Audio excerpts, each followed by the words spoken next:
of the Confederation of Biomass Energy Industry of India, CBEII, President of Clean Energy Network, and Joint President and Board Member of MSME Business Forum India, shaping policy, representing industry challenges, and working closely with national and international institutions, including MNRE, Niti Aayog, the World Bank, IDENA, and the G20 platform. One of his most impactful contributions is Project 42, a holistic 11-part solution addressing the critical issue of paddy straw burning in North India.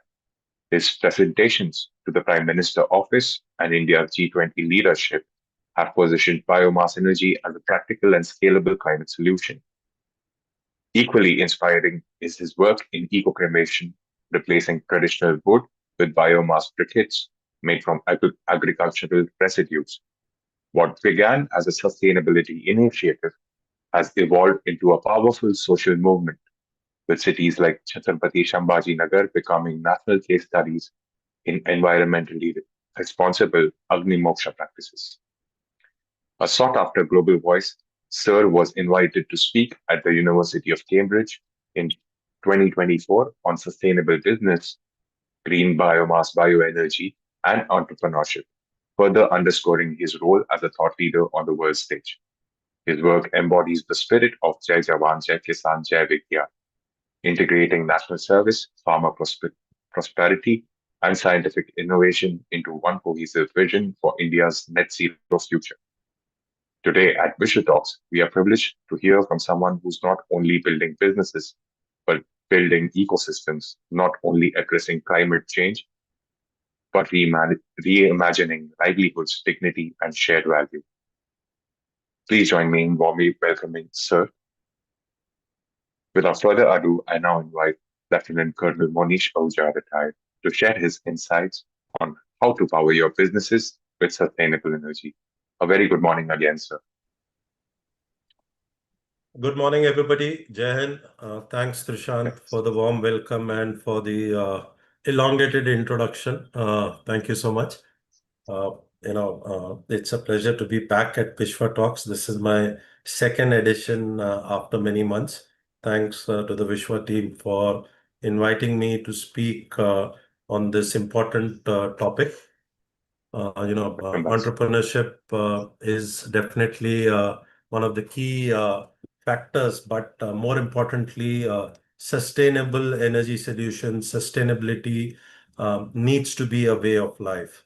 And, if we can build solutions which are sustainable, which are green, which are, going to create a value, where value is intrinsic to making money, yes, but more importantly, value is also intrinsic to what we do today for the tomorrow of our children.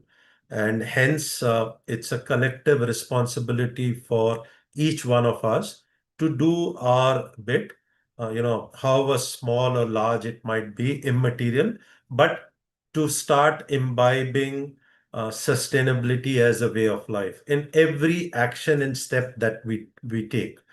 And with this, it is more important to build sustainable ecosystem businesses and participate wholeheartedly in movement is bringing, that government is bringing, and both public-private partnerships are building. You mentioned about some of our work. Uh, you know, I will use our work as an example of what can be done, at large by society, and hopefully by the end of my talk, even if a small portion of the participants here can start looking at making that change, it would be a job well done for the day. With that, I have a small presentation of 4 or 5 slides. I would just like to talk basis what I will be able to show you and talk about creation of sustainable ecosystem. So if you just allow me to share the slide screen, just give me a minute, please.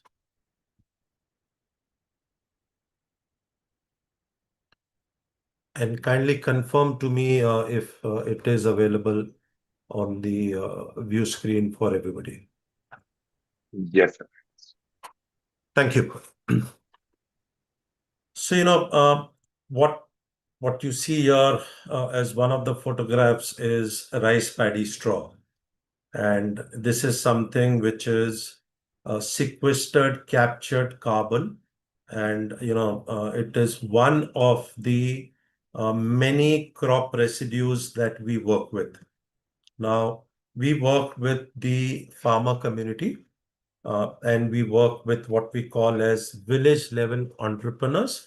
So we create entrepreneurship models with farmers where we empower them with equipment, training, finance, and we create an ecosystem on a hub and spoke model for aggregation of farm agri residue.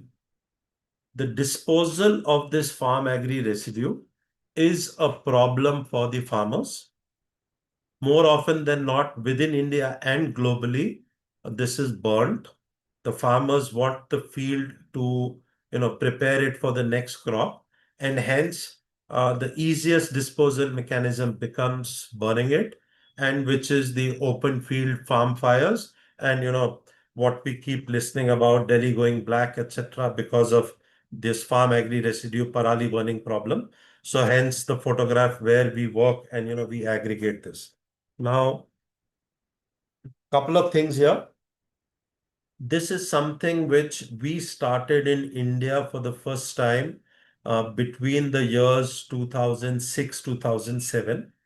For the first time, we imported equipment for post-harvest farm residue management, and we built an ecosystem for aggregating this, storing this. So basically, these are open field warehousing where thousands and lakhs of tons of this farm agri residue is stored.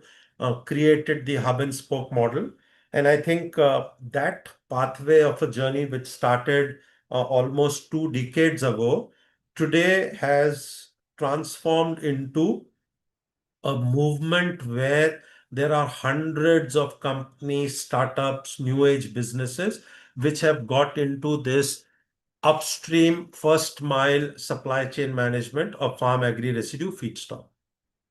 And today we have for Prespel competition in the market, which is a very, very positive sign to see.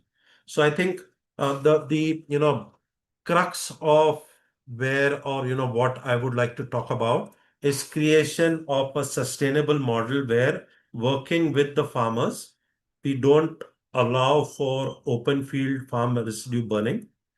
We get the farmers to become village level entrepreneurs and participate along with us in doing this work in their own fields, their neighbors' fields, etc. So, villages, talukas, ecosystem, and bring this farm agri residue out using post-harvest farming equipment to collection centers, depots, or warehousing, as you see in this photograph.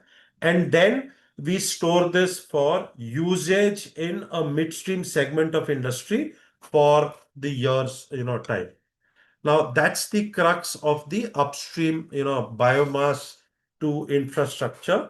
And, where I think more and more entrepreneurship and sustainability can come is many more companies looking at utilizing and doing this work with farm agri residue management. Now, once this is done, and this is the core of the business, one needs to look at the utilization of this farm agri residue. Where will this get utilized? Now there is massive potential. There are different numbers, but safely in terms of the farm agri residue which is available to get aggregated, we have more than 500 plus million metric tons of agri residue available annually. In fact, the number is significantly higher, but this number comes out with assumption of a 50% collection efficiency. Now, if that's the potential of what we call as carbon capture, storage, and utilization solution, CCSU or CCUS. Today, where we are as a world, as planet Earth, we have actually gone ahead with our energy consumption to be significantly much higher than the natural ecosystem of the carbon capture that the earth does. So over centuries or period of time, carbon gets captured, in various forms, and that goes into the earth's crust. And again, temperature, pressure variations over period of time, this converts into crude oil, natural gas, coal, and other energy related or energy products, which we mine, we bring out, and we utilize that for energy consumption forms and put that carbon back into the atmosphere. So all our energy utilization across the world has happened and the advancements have happened, but we are actually putting that carbon which is naturally captured back into the atmosphere much more faster and in larger numbers and volumes than the natural process of capture, which still continues. And this is the main reason for the global warming, the situation of 1.5 degrees and 2 degrees beach. And this is because of excessive carbon, which we are putting back, then that is getting captured. As simple as that, we need to reverse this. We need to reverse this with lower energy consumption. Very difficult to happen because every country is seeing significant increase in energy consumption.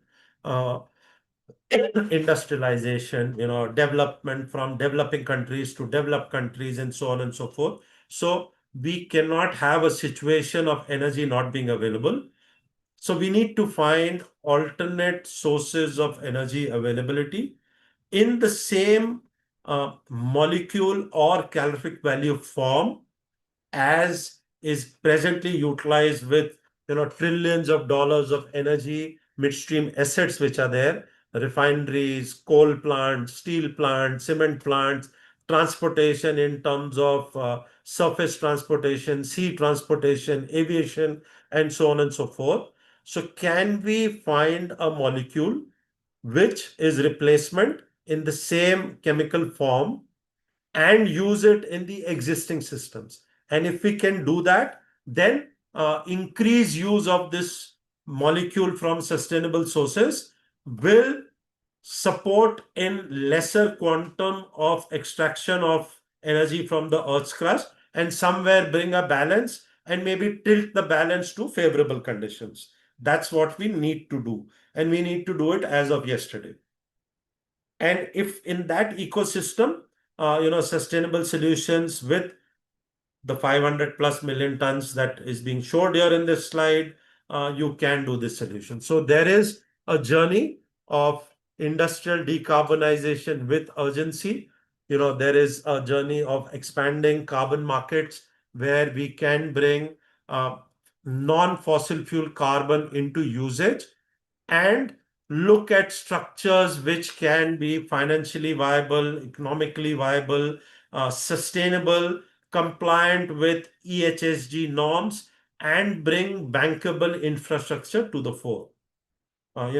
Jargon, maybe yes, large scale, yes, but it can be done as small as individuals taking it up and becoming a part of that journey. So today, farmers as village level entrepreneurs have started aggregating, and small ecosystem markets in hub and spoke model is available for them. They are able to monetize this farm agri residue, hence there is a value. This becomes a input fuel or the new crude or the new coal for midstream assets which are getting built, and these assets now contribute towards the decarbonization side. Now, there is a lot which can be done and said in terms of what we can talk about, and I can go on talking more and more about it, but what is important is the ability to do it on ground, ability to showcase this entire systematic value chain to happen at scale.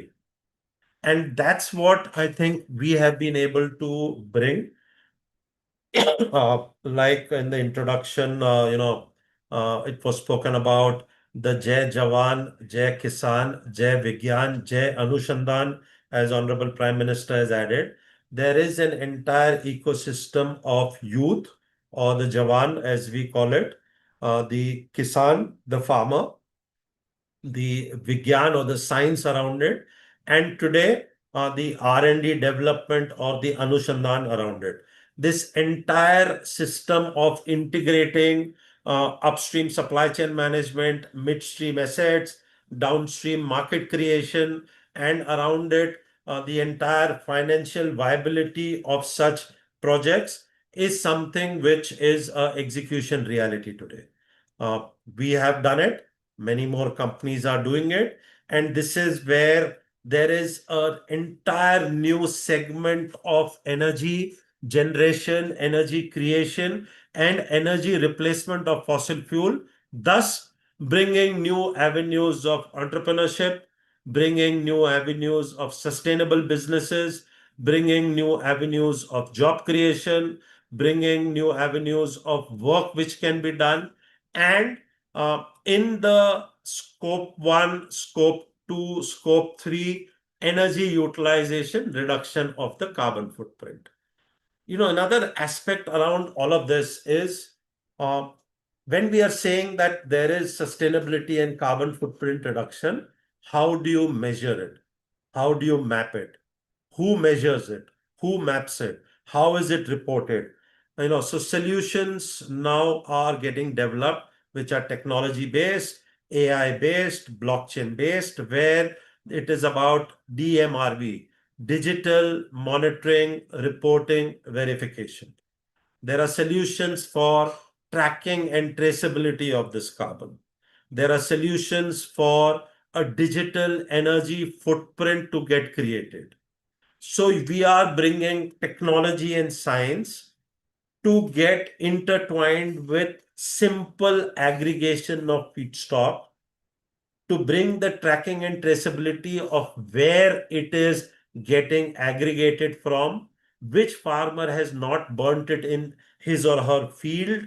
This movement in a hub and spoke model of what is the distance that a tractor may be utilizing diesel has moved, and can this diesel now be replaced with compressed biogas or CNG? Can this be replaced with a EV tractor? Can that electricity be from sustainable battery energy storage system, so that it is in the entire value chain 100% clean electricity, and each step of this value chain look at decarbonization and sustainability. That's the moat in terms of the business opportunity of trillions of dollars which is available to do.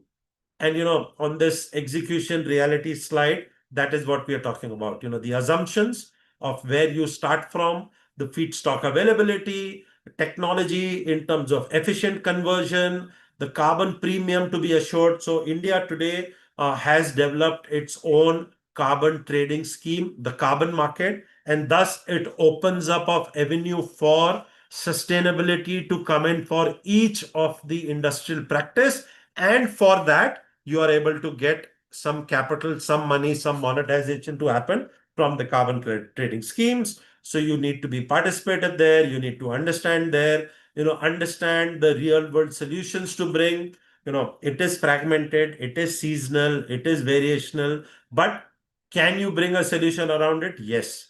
How do you build it is something which we are happy to participate, showcase. We today are engaged with dozens of academic institutions, IITs, IIMs, industrial training institutes, skill development institutes, where we are building or supporting building of this entrepreneurial ecosystem, which in each of the segments can get monetized, can get a value. Each of the players in this sustainable ecosystem, for what they do will get a value, will get a value in terms of physical money capital in their banks, will get a value for sustainability certificates, will get a value in the carbon stream from carbon monetization, and overall, we are doing good for the environment. Now, there is a linkage of this entire flow.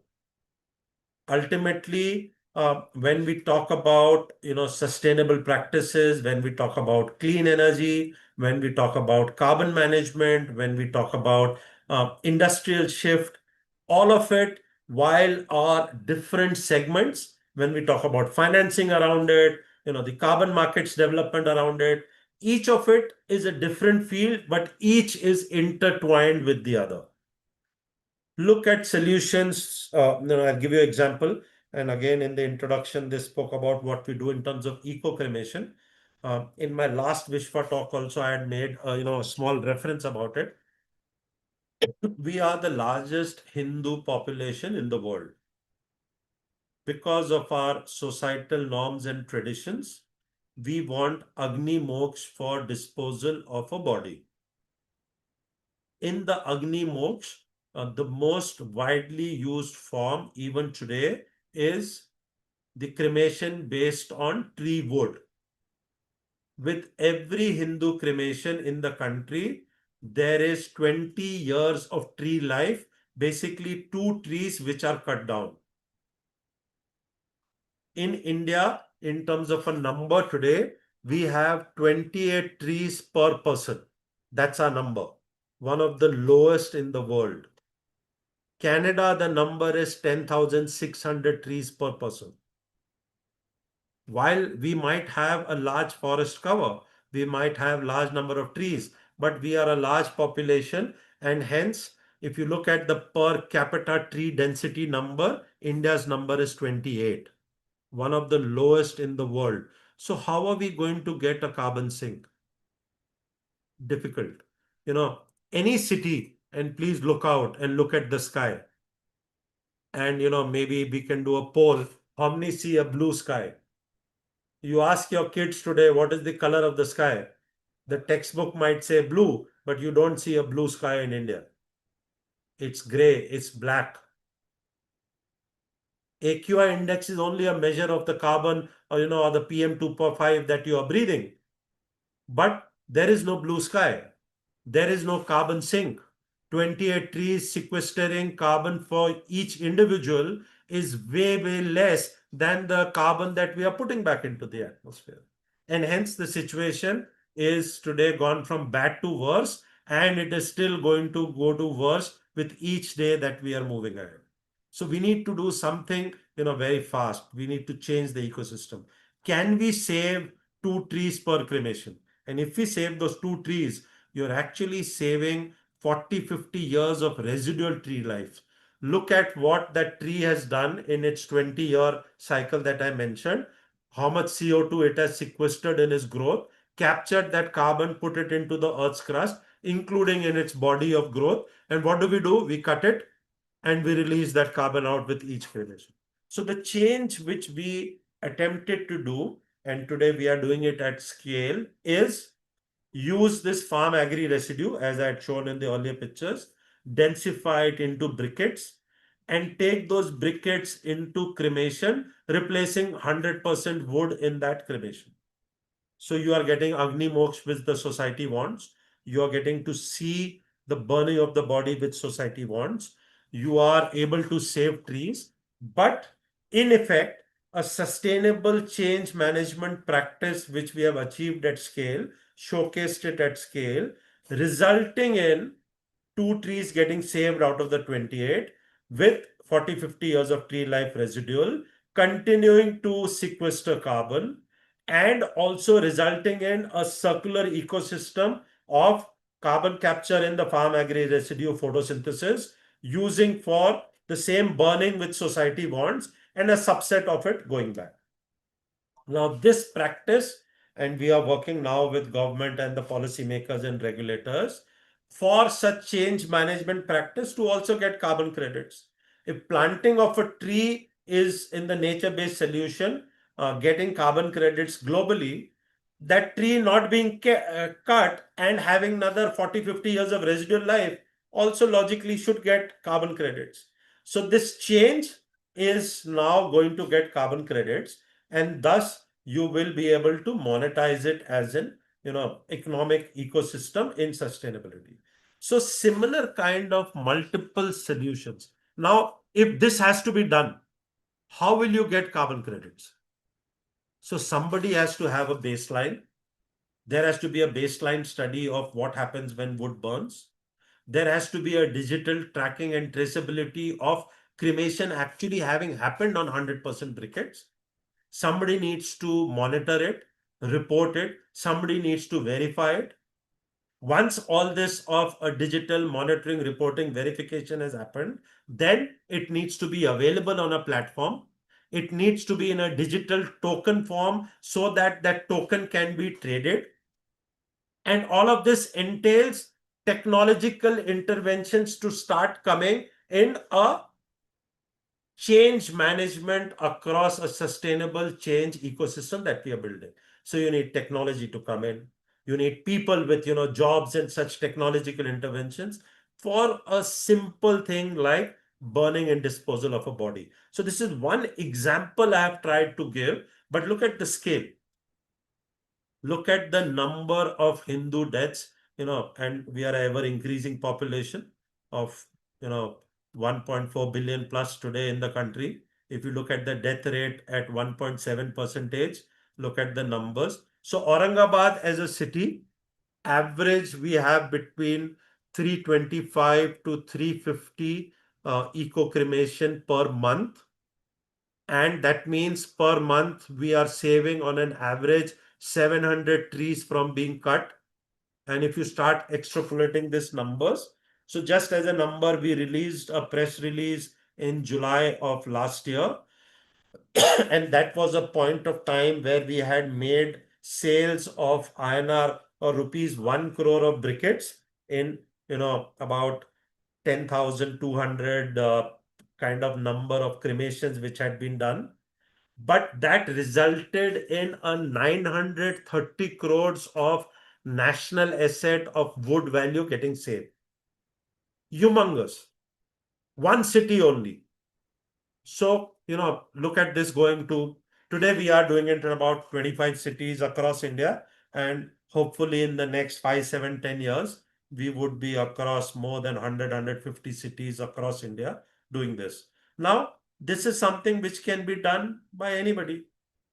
We are not claiming to be the only company or only proposition to do this. Anybody who wants to join this bandwagon of change can. And today, I'm very happy that we have young MBAs, IIT student mind who are willing to take up this ecosystem building of eco cremation. So we have uh, propositions of doing this for change management across state of Madhya Pradesh, Chhattisgarh, Assam, from youngsters who are willing to participate and do this. So what is going to happen? They are going to become entrepreneurs.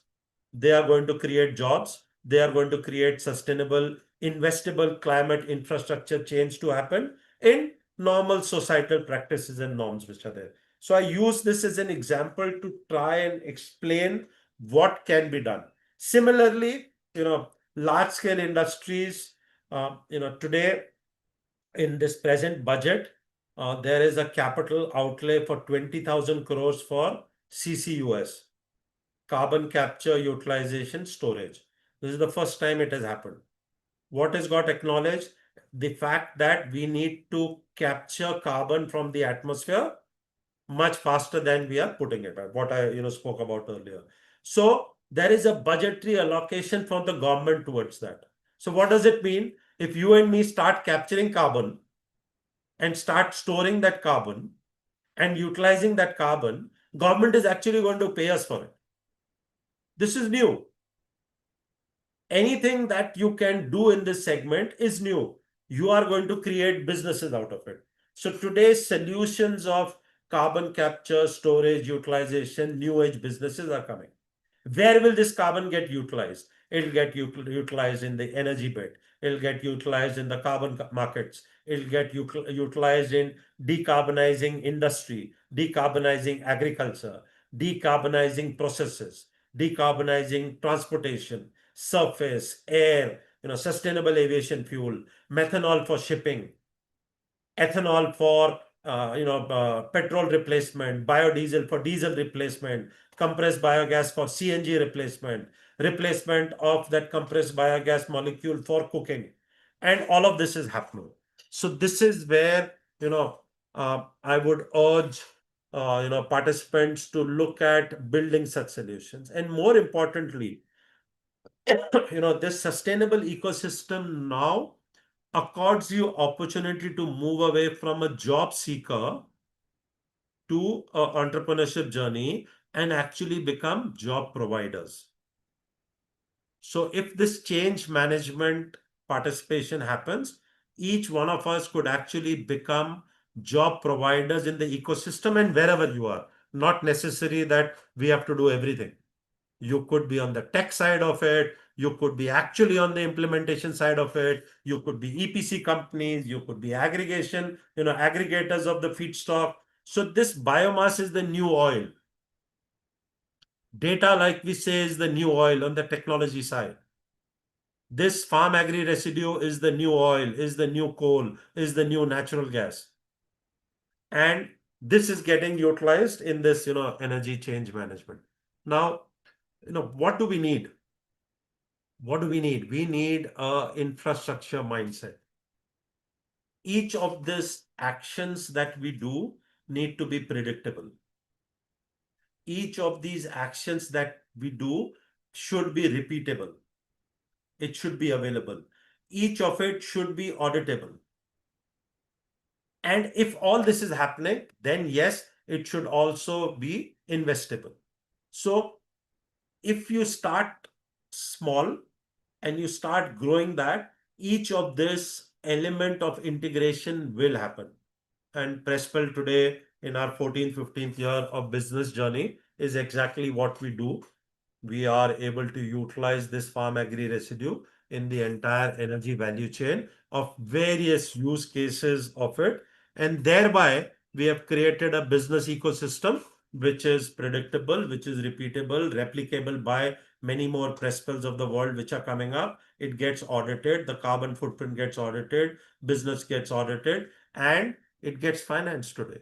When we started off, nobody used to finance us. Nobody even used to look at this as a business segment. What has also happened? India, along with US and Brazil, as our G20 presidency takeaway, the photograph of all heads of state holding hands, is the announcement of the Global Biofuel Alliance. Global Biofuel Alliance headquarter is in India. It's a body which now is propagating for biofuels and bioenergy as the new form of energy across the world. India is taking the lead along with Brazil and US to propagate this around the world. So obviously we are going to be leaders in it. Okay, I had mentioned about eco cremation. Just a slide to show you all in terms of locations of implementation and numbers. And if you just see the red and green structure, when we started out and started putting out numbers in July, September 22, at that point of time, immediately after COVID, 89% was on wood, 11% was briquettes. If you look at the number 3 years down the line, July to September quarter 25, it's completely reversed. And as I told you, today the number is 95%. So this is one city only. Like this, we are in 25 cities today. And obviously the numbers start from zero, but we are seeing similar data change management happening. What we have now interestingly done is, along with a platform called as Report to Earn. Basically, if you report and that data is available on a platform, you will be able to earn and monetize that. So we have brought in this technology platform. We have put this eco cremation on that platform, and thus the Shamshan Yogi, the family, people who are attending the cremation on that app can report eco cremation. And once that reporting happens, somebody will verify it It is, based on a death certificate, etc. There is a verification protocol. Once that gets reported, once that get verifies, individuals will actually be able to earn by just reporting a eco cremation. And what happens? Where will they get paid from? Such data which gets built, will get tokenized, will go on a blockchain platform, and thus the scale and size of it, of thousand lakhs and crores of numbers coming up in this eco cremation, will become a carbon token, and thus even in death you will contribute towards sustainability for the society. I wish I had more time that we could talk about, but being conscious of time, I'm allotted 30 minutes only. Again, there are many more solutions that we work with. Solutions for eco chula, where you can replace right from a small house in a village, where even today the cooking, despite all government's push for use of LPG, which again is still fossil fuel, is continuing to happen on wood. So can we replace that wood with a pellet, a briquette? So we have developed scale and sized eco chulas. There are many more in the market who do this and bring this solution with an entire ecosystem. Again, entrepreneurship model for many to take. So these eco chulas are today available in dhabas, are available in five stars, are available in community cookhouses. We are also taking this model now to the African market, where cooking even today predominantly happens on wood charcoal. The entire Africa continent continues to do cooking on wood charcoal. So millions of trees are getting cut. So can we bring and they have agriculture in a big way, So can we bring the ecosystem change? That is what we are working. We have done pilots and projects, So a project in Darjeeling where firewood is used by the laborers and workers in the tea industry. So trees are getting cut as firewood. Can we replace that with sustainable ecosystems?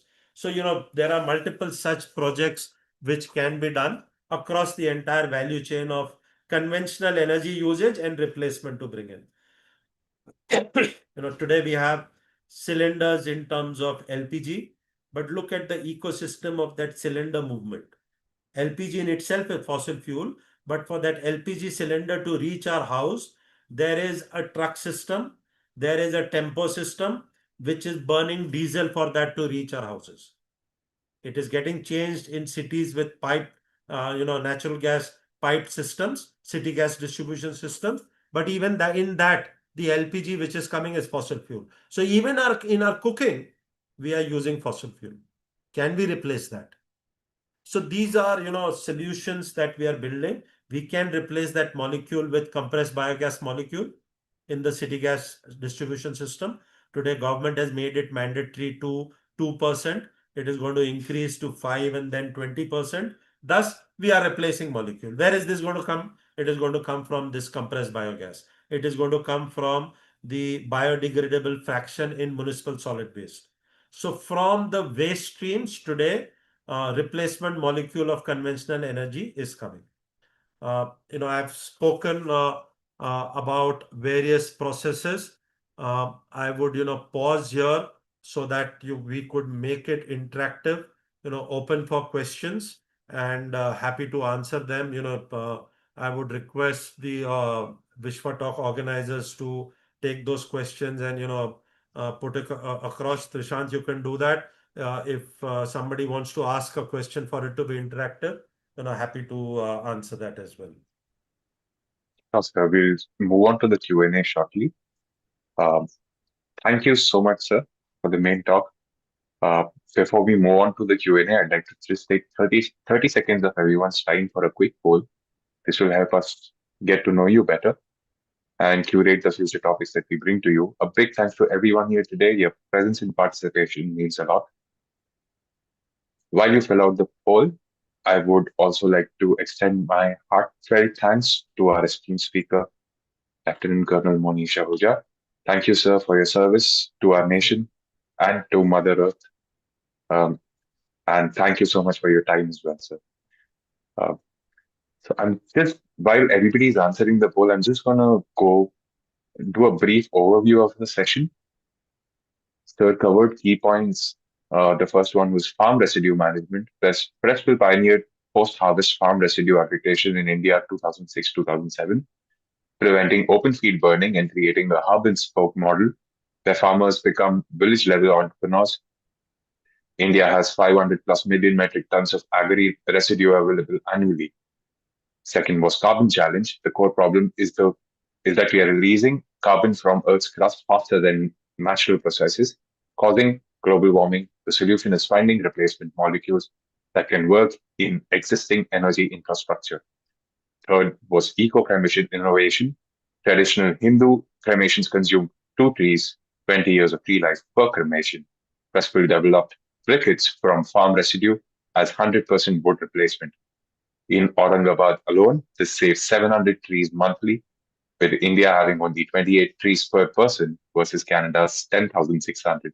This innovation is crucial for carbon sequestration. Fourth are business opportunities. The government allocated 20,000 crores for carbon capture, utilization, and storage, CCUS, in the recent budget.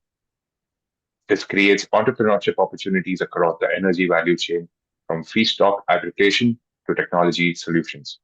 Fifth is global leadership. India, along with US and Brazil, launched the Global Biofuel Alliance during G20 presidency, positioning India as a leader in bioenergy transition. Sixth is the technology integration. Digital monitoring, reporting, and verification (DMRV) systems using AI and blockchain enable carbon credit tracking and monetization through platforms like Report to Earn. Third, emphasize that sustainability creates job provider opportunities rather than just job seeking, with solutions applicable from individual households to large industries. I hope I could do justice to what you covered in the session, sir. Um, Thanks, Dishant. Yes, very well covered. Thank you.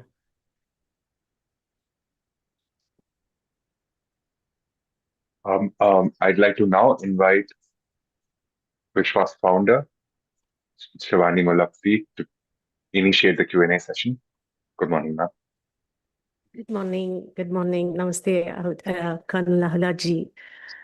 Good morning, madam. Namaste.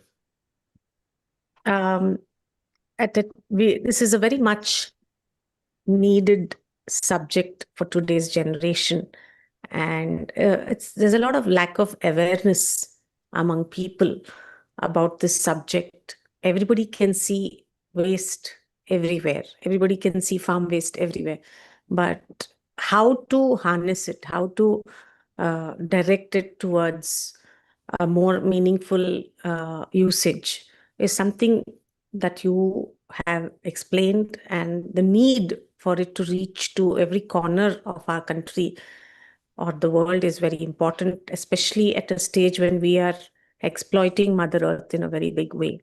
And perhaps there will come a time when we will not be able to reverse the damage we are creating. Yeah. Thank you so much again. And thank you to all the participants for coming for such an important topic.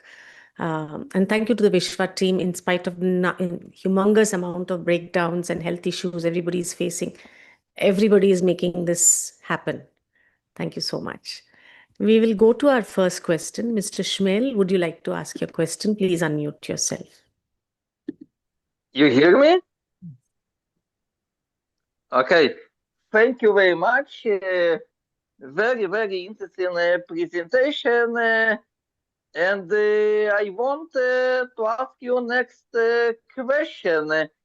I want to ask you how sustainable energy can support resolution problems of poverty and social and economic inequality. How sustainable energy can support in improvement well-being of poor and low socioeconomic groups of population? So thank you so much, Mr. Shamel. Fantastic question. Two Thank you. things which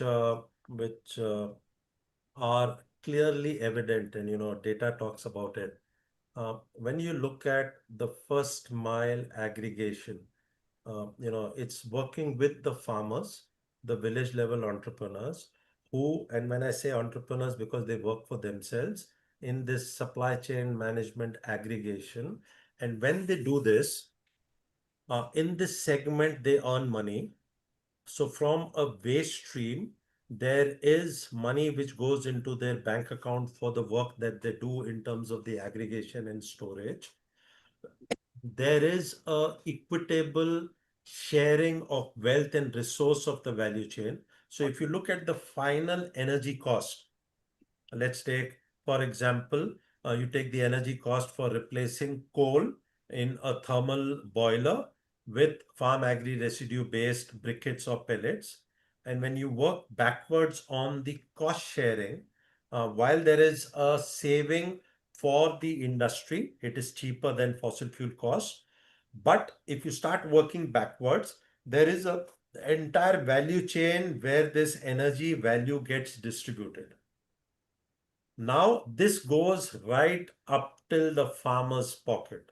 So you can, from data, understand clearly that in this entire value chain of energy pricing, who is getting what? How much is the press mill getting for doing this? How much is the farmer really getting? What is the transportation system where it is going? How much is it?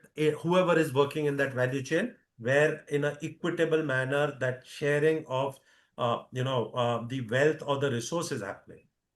More importantly, in this energy value chain, it is not that it is going to large corporates, but bulk of it is going to the strata of society which was not included in the energy value chain. The farmer, the village level entrepreneurs, the storage ecosystem, the transportation system which gets built. So this becomes where the inequality is getting addressed in the energy value chain.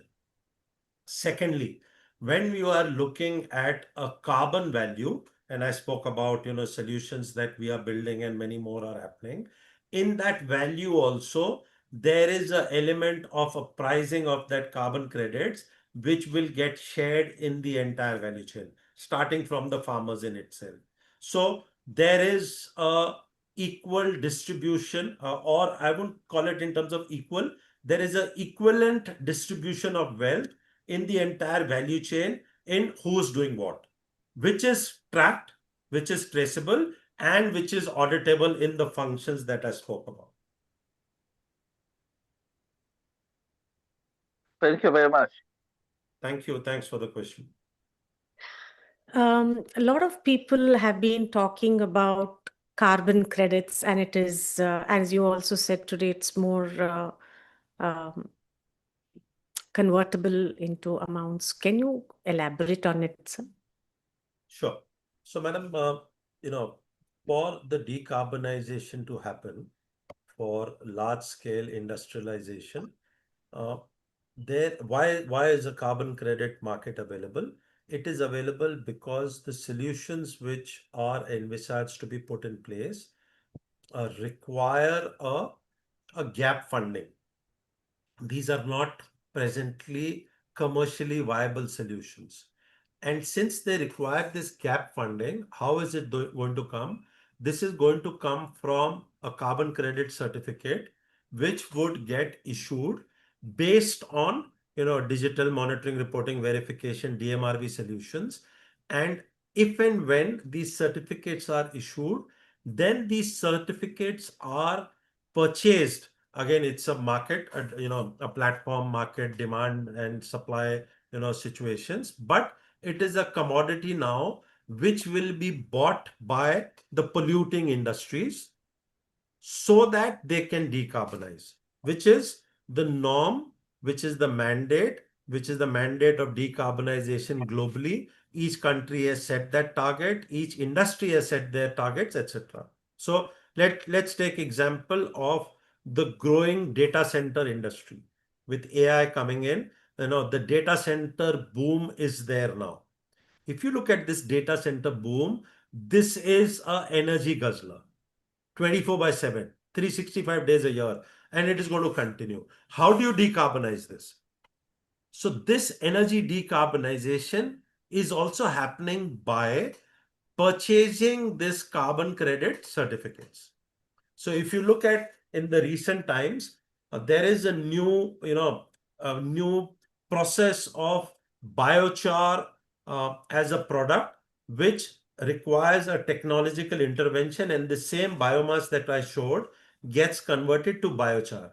This biochar is a wonder material which is a science-based technological intervention conversion, SBTI conversion, which when applied to fields, farm fields, forest fields, etc., acts as a carbon sequester sink.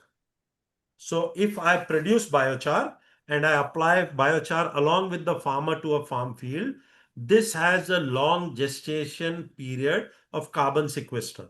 It will start taking the atmospheric carbon and putting it in the soil. And hence, it is a carbon sink and will get carbon credit certificates to be issued. What is happening where these large technology companies like Google, Microsoft, Adobe, etc., Infosys, and so on and so forth, all of them are funding this biochar production solutions in India and allowing these new age companies to come up to produce biochar, and they're actually pre-funding it to buy the carbon credits. So companies like Varad, Mashmix, we have a company called as Biochar India. All these companies today have suitors available, these large tech companies, to actually pre-fund to do these projects.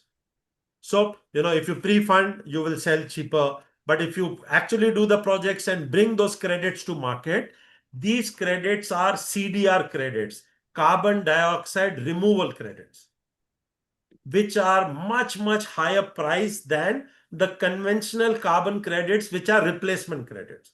So you get carbon credits for replacement of fossil fuel. But if you are doing CCUS, then the credits are significantly higher. And I'll just give you price point numbers. A replacement credit today, global markets is between $2 to $5 per CER, carbon dioxide equivalent removal, CER credit. But a CDR credit is in the range of $120 to $140 today. So the Googles of the world, the Microsofts of the world are pre-funding between $90 to $110 for this CDR credit in the Indian market. So look at the new age business and opportunities, in biochar, in carbon capture storage utilization. What is also going to happen is with this 20,000 crores, which is earmarked, this will be incentivized for biochar companies or science-based technology interventions, nature-based solutions, where a new age business segment will come up for carbon credit to get utilized.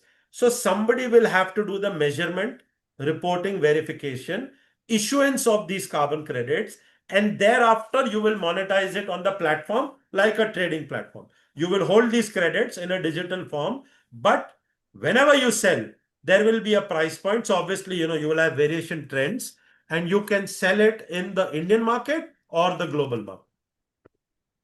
Is it like a stock you can sell and buy these? Exactly.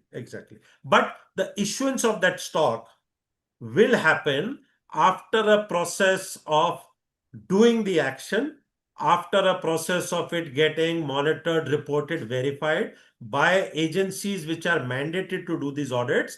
Once that happens as a process, then the issuance will happen of the certificate. Now it is like a stock which is available in a digital form, and you can trade it in the carbon credit stock market. So basically, this is more like a little industry or a factory that people put. It's not like every farmer can come and say, okay, I'll get you carbon credits. No. No, every farmer today is also able to get carbon credits because there is a baseline of what happens in agriculture. Agriculture per se also generates a lot of carbon in terms of CO2 and methane. And if in that baseline the farmer brings practices to reduce their carbon consumption, then the farmers are also getting carbon credits.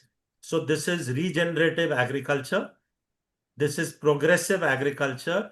And even in India today, there are hundreds and thousands of farmers where there are companies who are working with these farmers to make this change management. And once the baseline reporting verification has happened and the change reporting verification happens, even the farmer is going to earn carbon credits. So is it for crops like rice, wheat and all, or is Every crop, madam. it mango trees? Every crop. How I can understand for a crop like rice, okay, you have residue which you burn, that you can follow it in the right process, but for a Not mango, only the residue. So let me explain. Mm. Assume there is no burning of the residue. Mm. Even in that crop growing, Mm. there is a footprint of carbon in terms of, the tractor being used, the fertilizer being used, the water being used, you're pumping water, using electricity. So there is a carbon footprint of agriculture. There is a carbon footprint of animal husbandry and very high methane generation there. So that footprint is also causing, it's not only industry which causes, the global warming because of the way industries are, even agriculture causes it. So how do you reduce that footprint in agriculture? So a simple thing like if you replace a tractor diesel based with a EV tractor, then you are reducing the footprint. If I am using X amount of water and by doing certain practices, the water usage comes down, which is measured and audited, then again, there is a better practice. The use of fertilizer, if it is reduced with organic fertilizer, with change, then it is use of pesticides if it is reduced. So if you are going towards organic farming and that reduction is reported and verified, all these contribute towards now possibly not only possibly it is happening in India and where this certification of carbon credit would come in. So the sustainability practices of agriculture will also yield carbon credits. so And in, obviously who's at the center of it? The farmer. The acceptance has to happen with the farmer and the change, and thus they are actually going to be the largest recipient of that value of that carbon credit. but how many acres do you need to make meaningful money? So whatever land you hold, you Mm. will make meaningful money based on that. Assuming But someone has 1 acre, how much can they make out of it? so again, it will depend on the footprint reduction. So it's not quantifiable to say how much you will be able to make in 1 acre. It is quantifiable to say how much you have reduced, thereby you will be able to make much more. So that 1 acre. Prove that you have been using more, and Obviously. So there is a baseline, and you have to prove by the digital monitoring, reporting, verification, validation agencies that you have reduced from that baseline.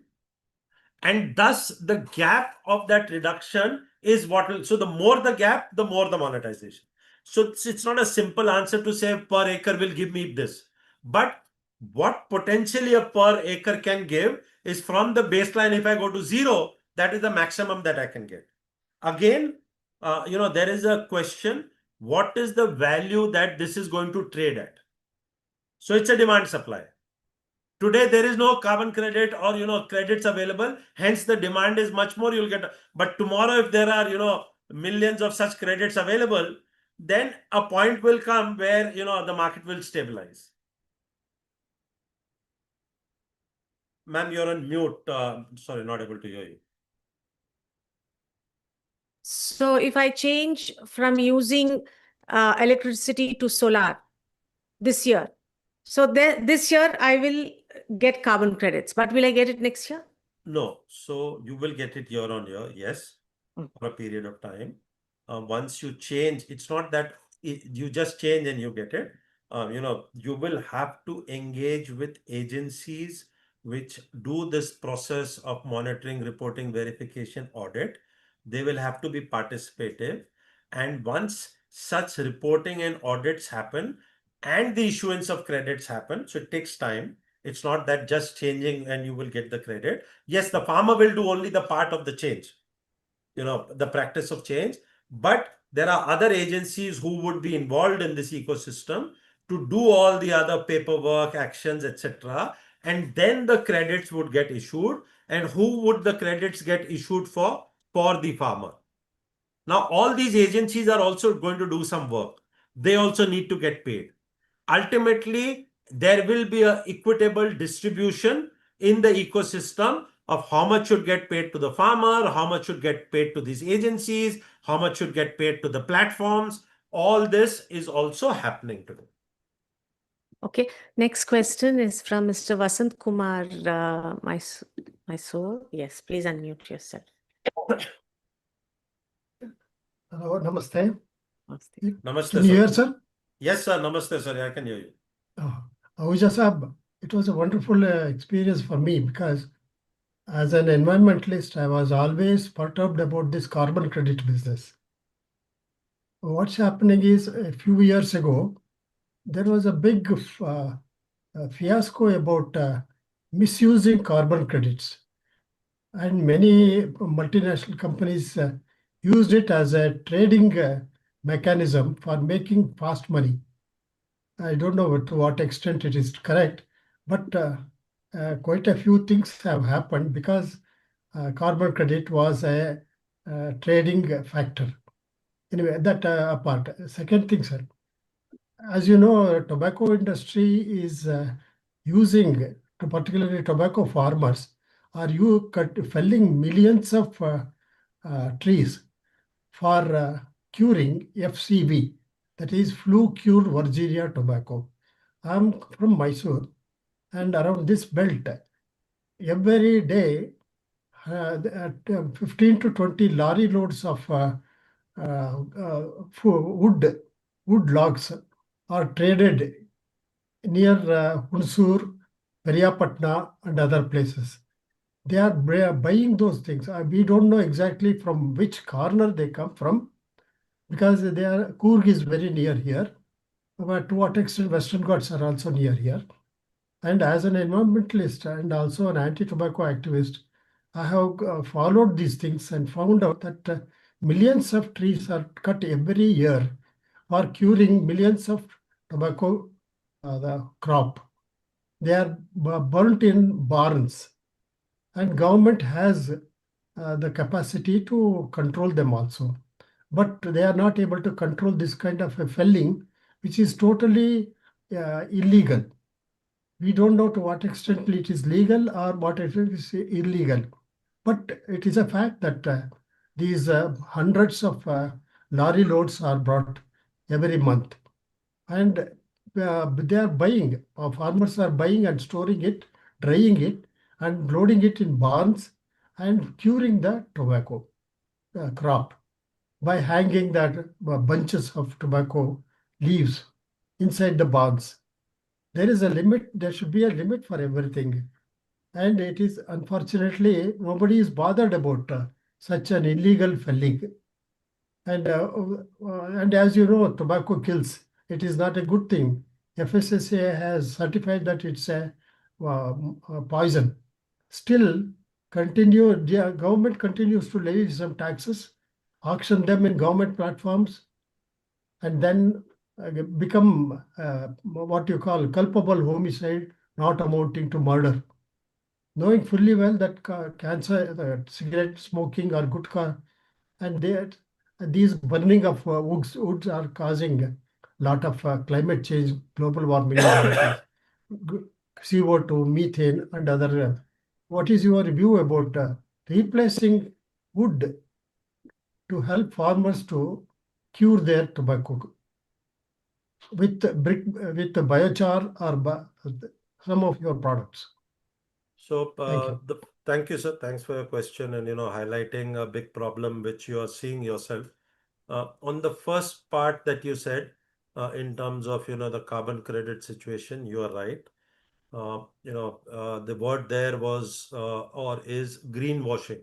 So, large companies claimed to do things where, they were, so to say, greening the industry. Large corporates did that globally and more predominantly towards Europe and US. and these large corporates claimed billions of dollars over large periods of time for showcasing that they have greened their products.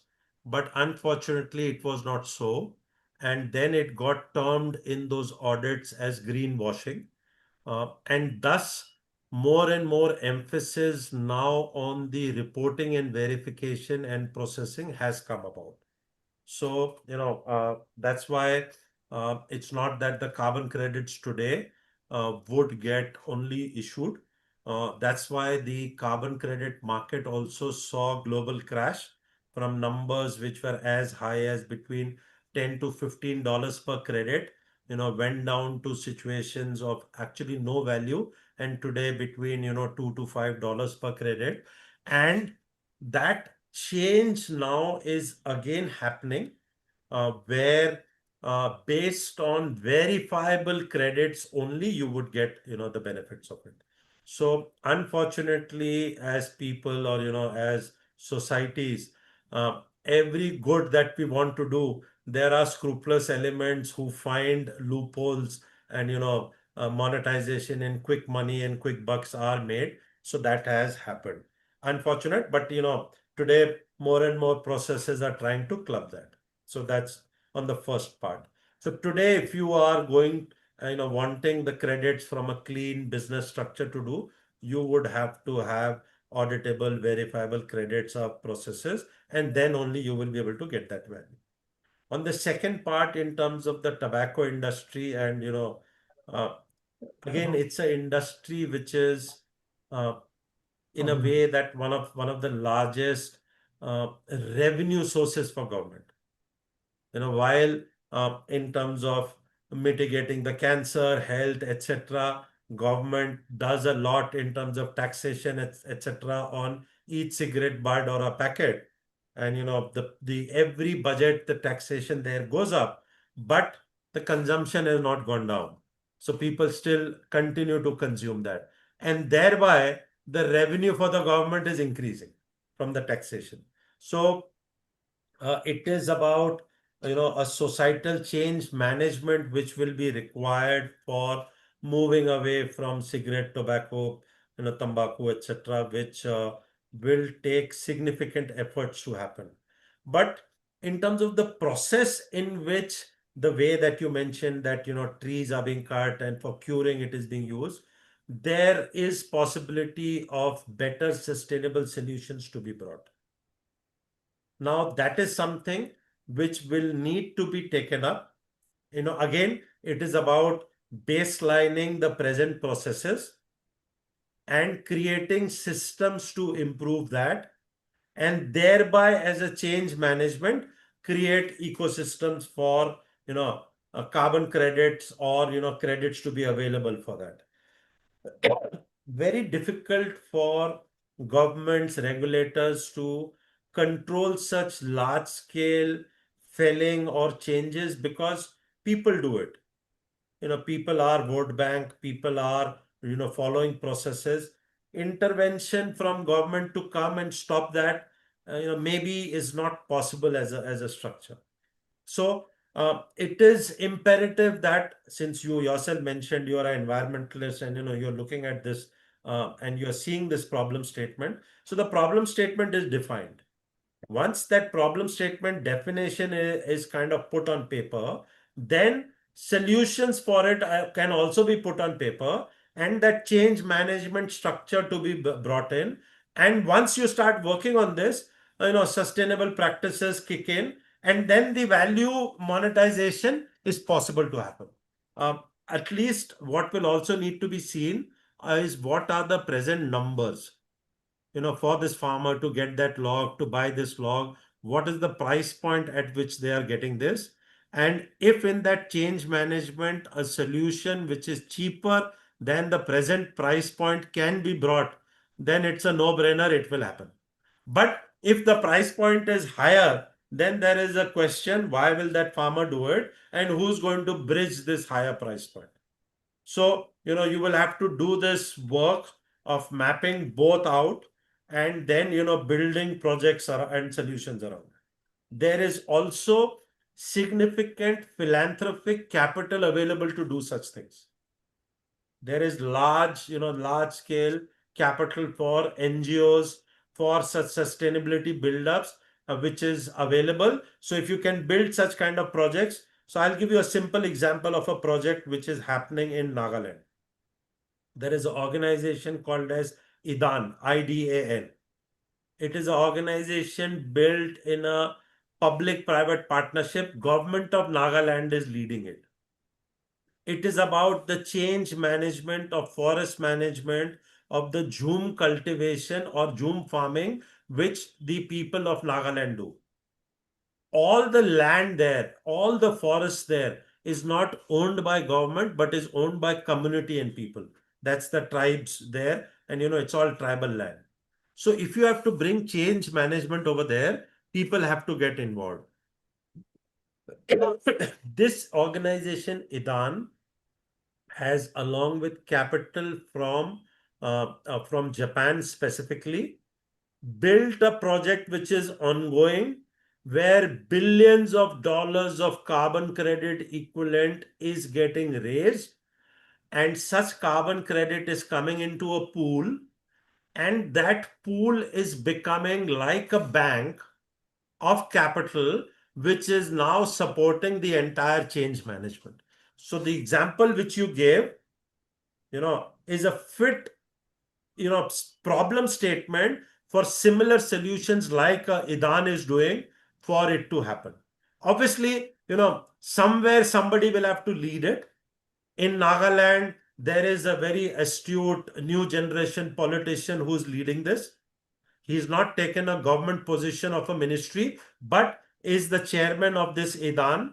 And along with global capital for carbon management, philanthropy capital, with people ecosystem, has in the last 5-7 years built a corpus of billions of dollars from this carbon credit. And now India, Japan have a free carbon credit trade signatory, which has happened. So all those credits Japan is buying and funding it, pre-funding it.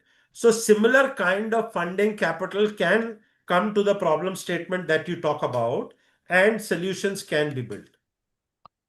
Fantastic. That's fantastic. Who's this man, sir?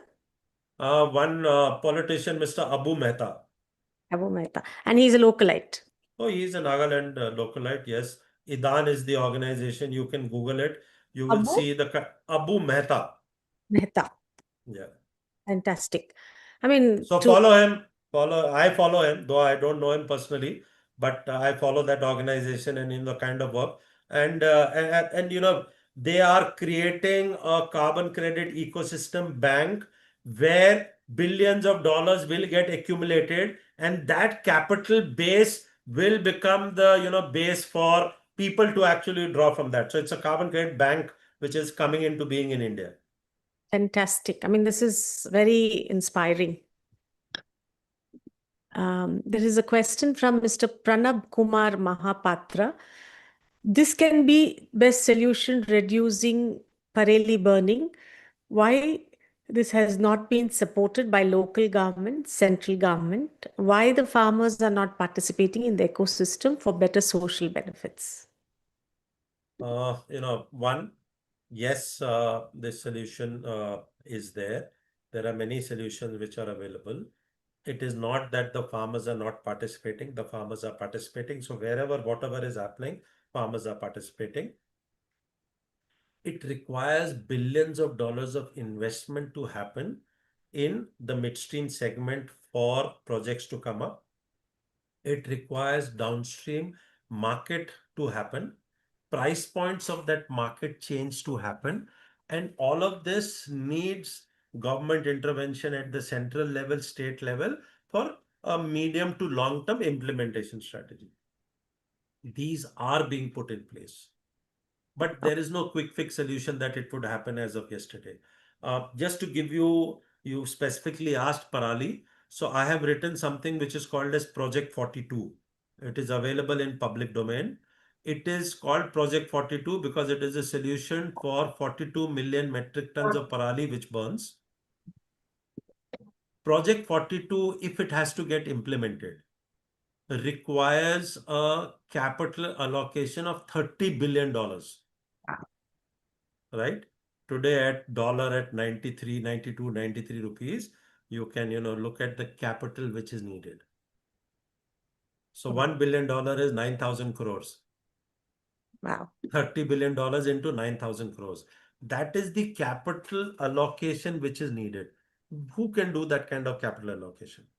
But it is happening. So what is happening is, and this project 42, mind you, every possible ministry, minister, Niti Aayog, G20 secretariat, Prime Minister's office multiple times has engaged and taken presentations and looked at it. And yes, even today, conversations of implementation in staged manners are happening. Now, if we have to invest that kind of money only for 42 million metric tons of parali, I gave you a number of 500 plus million tons available. Simple multiplication factor. What is parali? That is the rice paddy straw. That's the question they asked. That is So across the country or only one region? these are one region, North India, Punjab, which is about 20 to 22 million metric tons.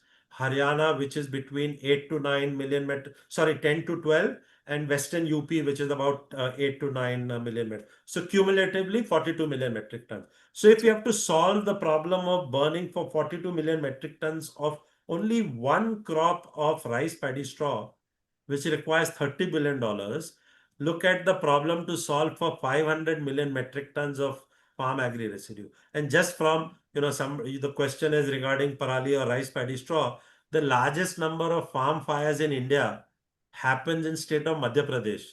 And the crops there are wheat, soya, corn, cotton.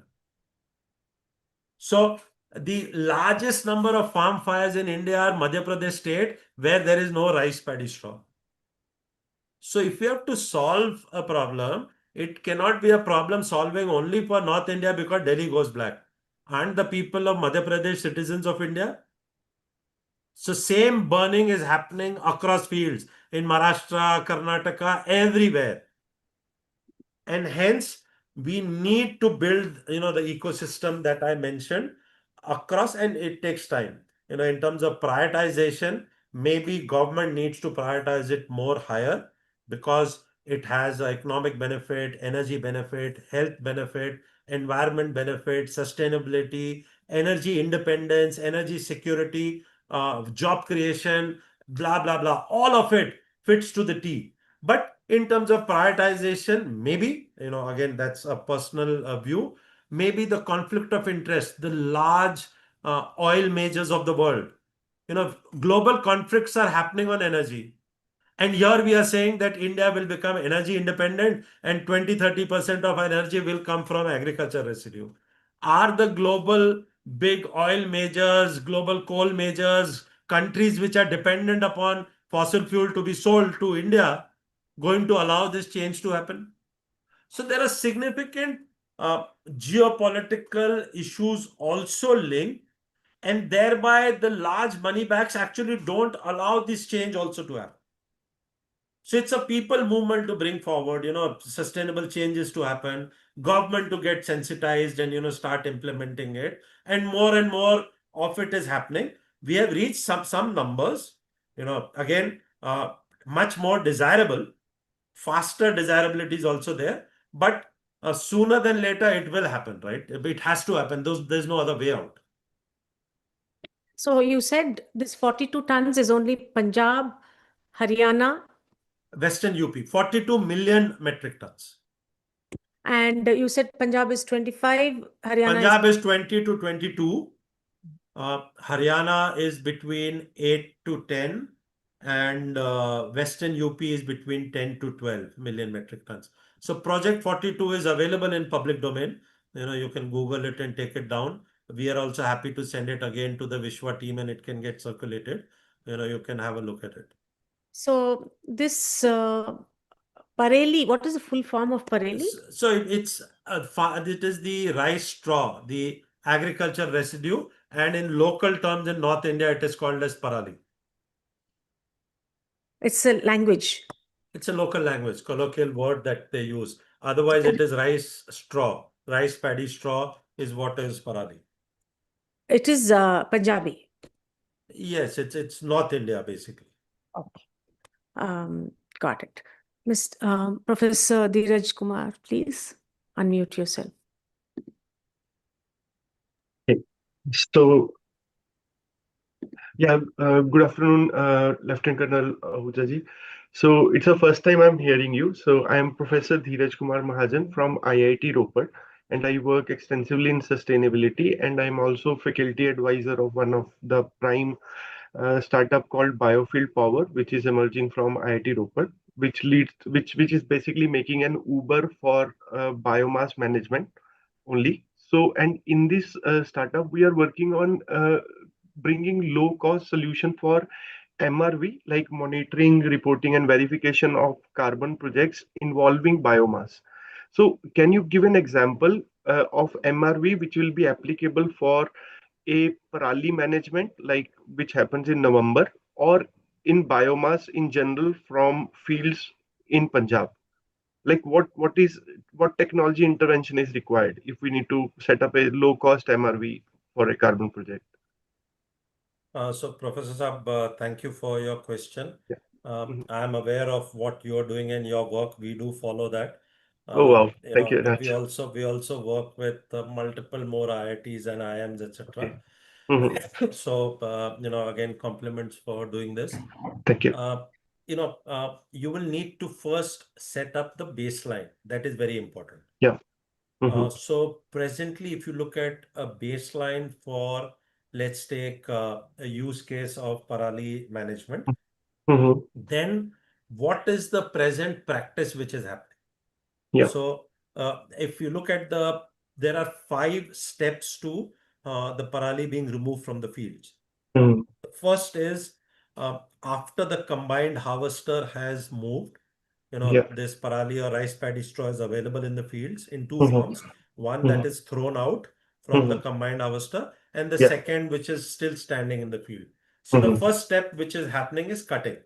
Yes. So you put a cutter behind a tractor and run through the fields and Yeah. cut out the standing parali. Now Yeah. your entire field is with a bed of rice paddy straw which is Yes. thrown across the fields. Yes. Yes. Now this is happening using a tractor which uses diesel. Yeah. So how much diesel have you burnt to do this Mhm. cutting operation? Mhm. So that's step 1. Mhm. The step 2, Mhm. now you are doing raking on this bed of Yeah. parali. Yeah. Again with a tractor. So when Exactly. you're doing this raking, what is the Mhm. quantum of diesel that you have used and burnt? Yeah. The third step that you are doing is Mhm. baling. Mhm. Again with that same tractor. So Mhm. what is the quantum of diesel that you have consumed in this baling? Yeah. Yeah. The fourth step that you're doing is Mhm. loading these bales on a tractor trolley system. So Yeah. basically low flatbed trolleys, and I am the Mhm. designer of that low flatbed trolleys Wow. 15 years back. So all that you Amazing. see all over Punjab, the Mhm. first low flatbed trolley was designed by me. At that point of time, we used to move 6 to 8 tons per trolley trip. Today, our Perfect. designs move between 12 to 14 tons per trolley trip. Yes. So again, Mhm. what is the turnaround time and Mhm. transportation distance Mhm. from that field to the storage center, like I had showed in my photograph? So let's Mhm. assume 5 kilometers as a Mhm. hub and spoke model. So Mhm. 5 kilometers, how much of parali moved? 6 tons, 8 tons, 10 tons, 14 tons as a Yeah. number. Mhm. And then in the storage, it is there. Mhm. After that, in storage also, there is natural degradation of methane emission happening. How much Mhm. of it is naturally degraded? And Mhm. then in the use case, you are again doing a logistics to Mhm. move it again Mhm. on a tractor trolley system, which is the same, moving it 5, 10, 15 kilometers for industrial usage. So the Yeah. base case of carbon mapping, Mhm. and in this case, it is polluting carbon, you will have to do Yeah. as a first case. Agree. Now come to the second part of Mhm. the replacement. What am I Mhm. replacing? I am Mhm. replacing coal in a boiler. I am Mhm. replacing LDO, furnace oil, diesel in a boiler. So Mhm. when I am replacing this in a boiler in terms of a Mhm. fossil fuel, what is the replacement of the carbon? Yeah. So you will need a similar footprint for the fossil fuel carbon mapping. Now, fortunately, I'll give you something again, since it's a specific question. There is something which is called as a EROI, Yeah. energy ROI. It is a globally published number. What is energy ROI?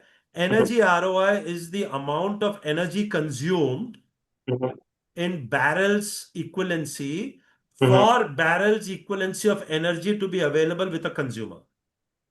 Okay.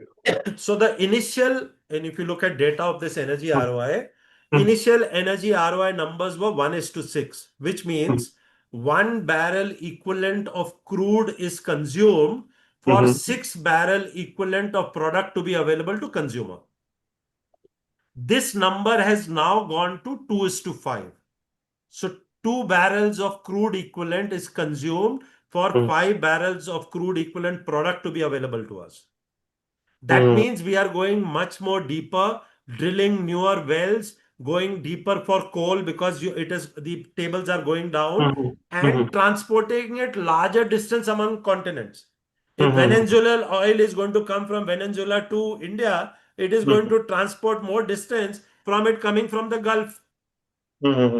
Now that transportation is going to cost us more energy. Yeah. So this energy ROI number is globally published, and it is envisaged that this energy ROI number will move to 3:4. That means if we are so inefficient in the current fossil fuel energy that we are using. So that is a datum line. You will use that same datum line for now mapping the energy ROI in a decentralized system of 30, 40, 50 kilometers of this parali that you are moving. So yes, there is a carbon footprint that you have consumed, which today is fossil fuel. We need to change it also to cleaner form. We can talk about it. But using what you're doing presently and replacing that coal in the boiler or that LDO furnace oil, and when you map the energy ROI and the fossil fuel that you're using, this replacement will give you the number Perfect. Perfect. of how clean or not clean you are. Does it make sense or not? Yes, yes, yes, yes. I And when you completely. look at this energy ROI number, and we have done this mapping, so we run a project for L'Oreal in Pune, inside their factory where we have a boiler, where we have replaced a natural gas boiler which is coming from a pipe network. And when we did this energy ROI mapping and we presented it to them, then they got global third-party agencies from L'Oreal Paris to map it. The number came out that for every kg of biomass that we use and replace natural gas, we are reducing their 1 kg equivalent of CO2 footprint. Perfect. Perfect. And the biomass here that we are moving is moving a 200-kilometer distance, because it is coming from Aurangabad to Pune in a truck system which is fossil fuel. But even then we are reducing 1 kg equivalent of footprint. Now, if I am able to make that truck EV, if I am able to make that tractor to be compressed biogas or EV, and prove that that EV electricity is from a carbon neutral source of solar, wind, battery energy storage system, then this 1 kg footprint will be significantly higher. So when you are going to do this mapping and tools that you are going to build, you will need to build the process of baseline first. Yes. And then the digital mapping. So suppose somebody is moving a tractor from, let's say, one field. So you have a geotagging there, and moving to a depot, which is again geotag. You know this tractor has moved with 12 tons of parali for a distance of 7 kilometers on diesel, and hence this is the negative carbon footprint. Sure, sure. So that's the kind of process you will need to build in that. And again, these are solutions to build for DMRV, which you are doing, and your team and companies are doing. It is fantastic. Sure. So I just want to add something. So we did this calculation, like we did a pilot of say 1,000 ton in the last Parali season to save Delhi in our effort, in our way of efforts. So what we found that only 3% of the whole carbon emission is happening in the fuel. Like if we have to make a carbon project, the kind of carbon emission we are able to reduce through paddy based boiler is extremely large compared to the transportation. So that number is less than 3%. And we are in consultation with one of the carbon project agency in Switzerland. So they said if it is less than 3%, you can ignore the transportation part. At Yeah, least yeah. this So is what again, we so are we have that been is exactly why I'm saying, because you are so decentralized, Yeah, you are exactly. utilizing that Exactly. in a 30, 40, 50 kilometer Exactly. radius. Exactly. Vis-a-vis, I gave you example of energy moving continents. Yes, yes, yes. I Obviously, you completely are agree. much more efficient. Perfect, perfect. I got it. I got it. So I think this will have a lot of value if the local paddy is used in the local Absolutely, industry, and absolutely, then and hence, the energy efficient. So in a boiler, and we have done this study, you Hmm. are about 17 to 20% more energy efficient than using fossil fuel because of this energy ROI. So you don't Exactly, need any other metrics. exactly, exactly. I But got that is only one. Look at the other side of it. carbon replacement. And so Yeah, now what do we need to work? We need to convert these diesel tractors to CBG tractors. exactly. We need to convert these diesel tractors to EV tractors. Mm-hmm. And once you keep doing this, more and more additionality to that project will come, and hence more carbon credit value. Exactly. It's a wonderful, wonderful problem to solve. Actually, I'm part of Punjab government's subsidy committee for big machinery also. Like more I'm involving in it, I think it's just so much of problems to be solved altogether. Professor Dhirasab, we can have a conversation offline, Thanks. happy to support. Thank We you have very an much. office in Chandigarh, Mohali. We have more than 70, 80 employees there, multiple projects, Okay, okay. across Patiala, Ropar, Bhatinda, multiple places in Punjab. Perfect. Again, we can happy to showcase and Yeah. have this conversation. Sure, sir. Thank you very much. Yeah. Thank you. Thank you for your question, sir. At a time when one side of the government is trying to make it zero waste, we have the Telangana government coming out with the Kaleshwaram project, with the lift irrigation, where they say 5,000 crores of coal is being used every year. What do you have to say of that, sir? So, madam, there are two things. The lift irrigation project, or projects of battery energy storage system, or projects of pump hydro, are solutions which are being looked at for a base load electricity situation. So today we have reached a 230 gigawatt electric from renewable sources, predominantly solar, wind. Now these are intermittent source of availability of this electricity and energy. The grid management systems have a problem, because how do you manage intermittency of the electricity coming? Industry needs base load, continuous load. So there are load patterns which are available. Now, if you look at the load patterns, and at the point of time where the peak loads are there, do we have, the solar available? Do we have the wind available? Answer, there is no. So if we have to make this renewable electricity available, then solutions like pumped hydro, where when it is available, you are, simple rho GH, you are taking the water to a dam kind of a situation, and then of the availability of renewable electricity, you use this, latent energy to flow, and thus, have turbines and have base load energy available. So that's a way of storage of renewable electricity. Similarly, battery energy storage systems, and so on and so forth. The larger question to ask is, and which you asked, where does this electricity come from? And if that is coal, we have defeated the purpose. Now, most of it, and the way it is happening through various tenders across India, it is confirmed that this electricity is going to come from solar and wind. Thus, those systems will continue to be renewable energy systems.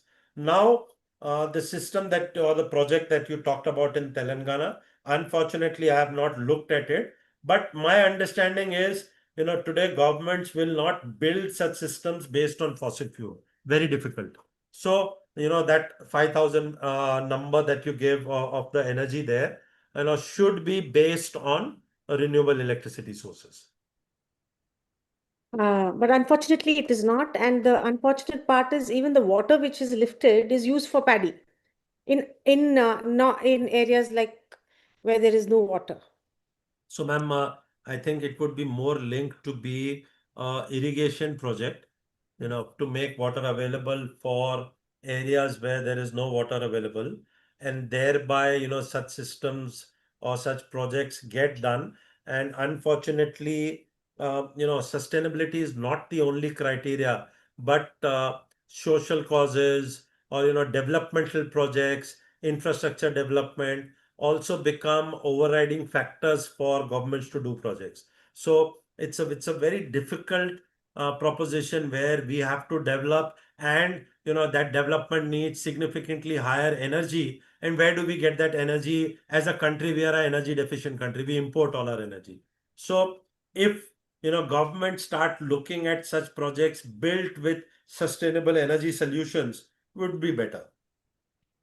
That's a wonderful solution that you're suggesting to the government of Telangana, that Kaleshwaran project, which is presently using 14,344 million ton units per year, should consider going towards renewable energy. I think Oh, absolutely. And today, if the government puts out a tender to say we want so much only from 100% renewable electricity, there will be dozens of companies in India and global companies which will participate to confirm this.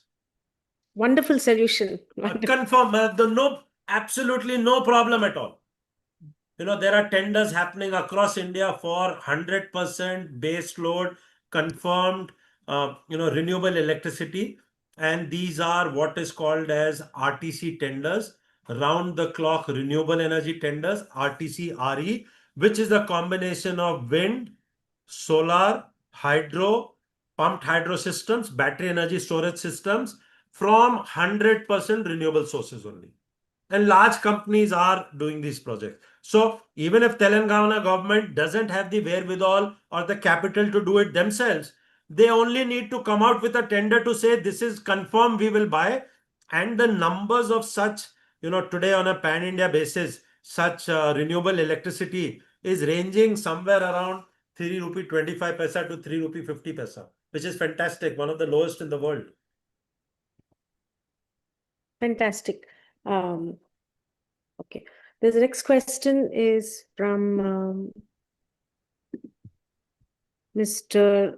Suraj Aruna Devrao Tharot. I would like to know the efficient ways to collect farm residue and the cost of the final briquettes prices. Can we visit the manufacturing plant in Aurangabad? So the simple answer to can you visit? Yes, we have plants in Punjab, Haryana, Rajasthan, Maharashtra, Karnataka, Goa. You can visit anywhere, more than happy. We allow visits across India. Thousands of colleges, students have already visited, government officials, potential private companies, entrepreneurs who want to do this business, more the merrier. So yes, you can visit. You can send us an email, send us a message, and we will facilitate the visit. Secondly, on the second part of the question, what does it cost? Costs vary. It is a function of the first mile transportation, etc. And transportation has a significant cost there. But as a thumb rule basis, the cost of farm agri residue, to build, let's take a standard size of 50 tons per day plant or 100 tons per day output plant of briquettes or pellets. If you have to work in this ecosystem, a project of a factory scale will cost you anything between 9 to 11 crores of a capital investment for the project itself. Outside of that, the supply chain management aggregation equipment will cost you another 3 to 4 crores. So overall, you would have a project in between 13 to 15 crores as a number to set up a 100-ton per day plant. Now, the cost finally of this biomass in a form that you aggregate, store, etc., and then for it to reach your project plant, at best should be in the range of about 3 rupee 50 paisa plus minus. Beyond that, it will not be economically viable to replace fossil fuel. Ultimately you have to replace fossil fuel, and the use case, always wants the energy cost to go lower. The conversion, capex recovery, etc., will be another about 2 rupees. So you would produce at your farm gate a briquette anywhere between 5 rupee 50 paisa to 6 rupees per unit. Then the transportation. Now, as much as distance you have to transport for the use case, but thumb rule basis, you can take that to be around between 1 rupee to 1 rupee 50 paisa per kg. So you are actually going to be able to supply briquettes, and obviously, you need to make some money in what you're doing, anywhere between 7 rupee 50 paisa to 8 rupee 50 paisa, 9 rupees per kg for the use case. So that's the kind of broad cost economics that will work. Again, ranging between 25 to 75 paisa variation, depending on the type of farm agri residue you use. Straw varieties would be slightly higher. Varieties like cotton stalk, soya, mustard would be slightly lower. Again, the moisture content of that biomass is a significant, variable. Do you need to put dryer systems to dry the biomass? And, those variabilities come in. But these are ballpark numbers to answer your question.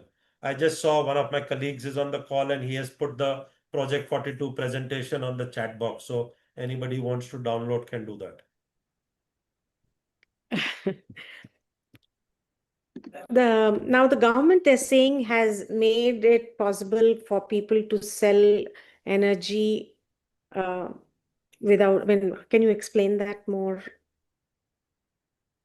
You're saying government possible The for free people market to sell energy. So yes, sell energy. Sell power. Yes, electricity can be sold, because what the government is saying is Annadata will become Urja Data.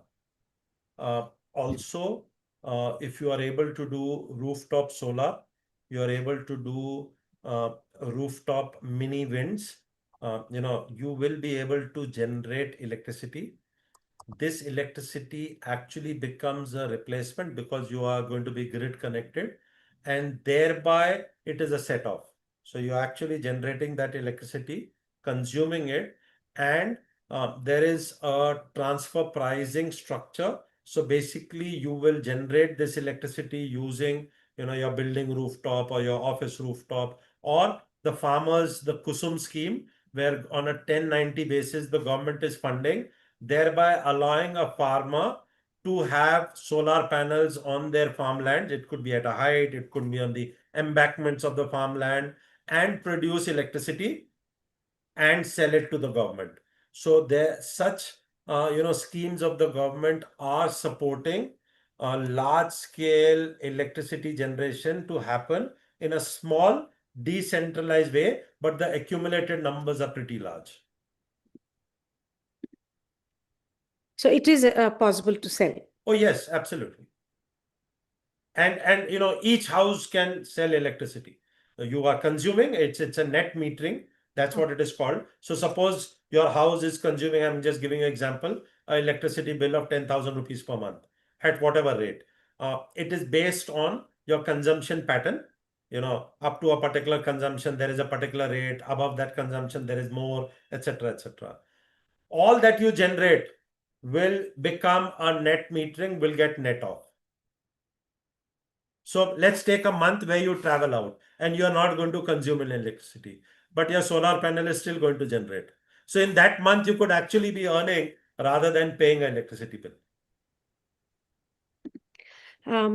And today there are AI-based intelligent electricity management system for societies, where all that you generate can get distributed in an equal share to each house. You can consume that, and within your society system, one house can sell it to the other. So suppose into action, like right now I have a solar panel at my house, and the government is taking, the electricity department is taking it. How do I sell it in the open market? So if you don't give it to the government, you are an electricity generator. There are open exchanges for electricity trading. You can provide it there and sell it in that open market. Okay. So that's one. But what I'm saying is, if you look at these AI-based intelligence systems which have got developed, and these are patented, young IITs, etc. in India have developed it. Your society, if it's a society of 100 houses, and whatever you're generating gets distributed amongst the 100 houses from your present metering systems. And if you are not consuming, you can put it in that intelligent system to say, hey, I have got 100 kilowatts which I am not consuming. Somebody can bid and buy it because it is going to be cheaper than that 10 rupees, 11 rupees which the government is going to provide you. And if you are generating, so to say, for free at 3 rupees, 4 rupees, you can sell it for 5, 6, 8, 10. Anybody will buy if it is cheaper than what the government is supplying. Okay. Miss Dolly Basson, please can you ask your question? Come on video and come online. I'm not able to add the spotlight because you're not on video. I'm sorry, actually, I have a problem with my video. The connection is very feeble. So if you'll kindly excuse me Go for... ahead, madam. I can hear you. Please go ahead. Right. So I've been working in the this area in the sustainability space for last 15 years. I'm an engineer by profession, and one of my focus area has been in terms of small and medium enterprises and tourism sector. In the tourism sector, in the tourism and hospitality sector, there are almost about 18% of the energy related cost for any operational unit. So it's very high as compared to in the traditional industry across the world, which is less than 7 to 8%. So especially when we come to India, most of the tourism places which are small, they are in the hilly area or they are in the rural areas. So there is a very high energy costs there. So is there anything that you're doing on that area, especially addressing this issue? Because I drove a program long back to really bring in solar-based heaters and solar-based energy in the resort areas, and that really worked very well for most of this. But the problem is in terms of most of the hill stations, there is very little solar availability. So what are the other areas which can be exploited, especially for this thing? And if there is any work which is done on this area with the technology that you're using, I'll be grateful. Sure. So, you see, the energy use case that you mentioned, one use case is electricity, and that's where you are looking at the solar problem to solve. The second Right. use case is the energy for thermal use, where Right. you're talking about geyser systems or centralized cooling systems. Yeah. Again, for such resorts, there would be systems with food wastage. There would be system with plastic wastage. There would be systems for the cooking solutions. So there are multiple solutions which can be put in place for all these energy usage requirements of the resort to be given, and independent of external energy uses. So when I say energy uses, external electricity, external requirement of energy for heating, cooling solutions. So in the resorts, you would need both. You would need heating solutions for warm water. You would need heating solutions for, let's take, saunas, etc., etc. You would need cooling solutions for AC systems. You would need, chillers. You would need cooking solutions, to be available. All of these can be done from various systems. There are gasifier solutions. There are boiler solutions which can be put in place, and these can be given. In terms of what can be put, depends on the scale and size of the resort. You can also do combined heat and power plant solutions to build. Now, Where will it find a fit? It will find a fit for sustainability. It will find a fit for cost effectiveness. So if you look at cumulative costs of energy usage, electricity is one cost. But if you look at your LPG cost of in terms of the industrial LPG, or the commercial LPG that you will buy, if you look at your cost of disposal that you're going to have for the waste that is generated, if you look at the food waste disposal which happens in these large resorts, if you look at the plastic waste which gets generated, all these can get utilized for energy solutions to be available. That energy can be for cooking, it can be for your thermal heating, it can be for your cooling, it can be for your electricity. And different scale and size, different projects can be done, or slightly mid-sized projects can be done integrated for the entire solution.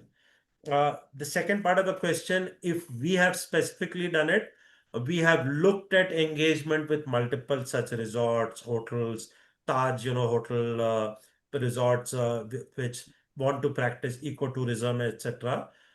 However, yet we have not implemented anything at scale and size. But possibly, if there is some process where it needs to be looked at, more than happy to do that. Places which are slightly more remote. Let's take, for example, the Andaman and Nicobar Islands. Let's take, for example, the Lakshadweep Islands, today which are becoming or getting developed as tourism hubs. The energy there moves from mainland to there. So the cost of electricity in Andaman Nicobar is in the range of 24 rupees per kilowatt hour. And from fossil fuel. And we move that diesel from onshore to Andaman Nicobar to generate that. So, even if you look at multiple ways of solutions, you can do wonders in bringing the cost down and have sustainable solutions. Thank you, sir. Thank you very much. I think these are very valid and very interesting points to really look at.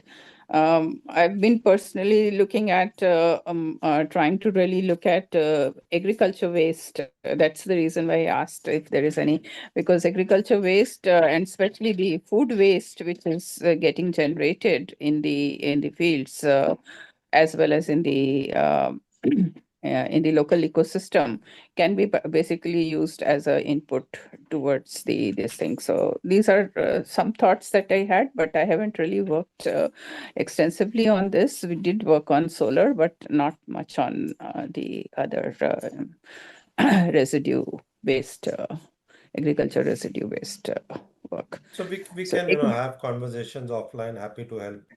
Solutions there. agri-tourism is coming up in a big way. I've also been promoting sustainable tourism in the form of ecotourism as well as handloom tourism, especially with the focus of Northeast. And there is a huge requirement to really, and there is a lot of agriculture produce that is happening in that area. So that was one of the context that I posed the question. Yes, it can be done. Definitely, it can be done. Thank you, sir.